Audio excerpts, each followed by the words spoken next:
alebo začala sa nám diať pred 2 týždňami, je, že naše sliepky, ktoré sú vo voľnom výbehu, sú asi až príliš vo voľnom výbehu a prestali znášať vajíčka. 0 vajec. V priebehu niekoľkých dní mali všetko, podstielku, dávame im 125 gramov na hlavu každé ráno, takže majú aj zmesku, nemali v kurine žiadneho škodcu, to znamená, že žiadneho klieštika alebo niečo, čo by ich mohlo otravovať. A čo sme tak vyskúšali, je, že sme ich na pol dňa zavreli. To znamená, že ráno sme ich neotvorili, ale otvorili sme ich až na obed alebo až po obede.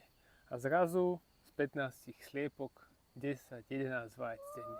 Takže ak sa vám deje, že v máji, čo je práve teraz, vám sliepky nenesú, alebo ktorýkoľvek iný deň, je to možné, že oni spália veľa energie na to, že behajú a hľadajú, pretože to je ich prirodzená vec a neznášajú. Aj keď im dáte tú krmnú dávku dennú, tak oni ju spália tým, že pobehujú a hľadajú.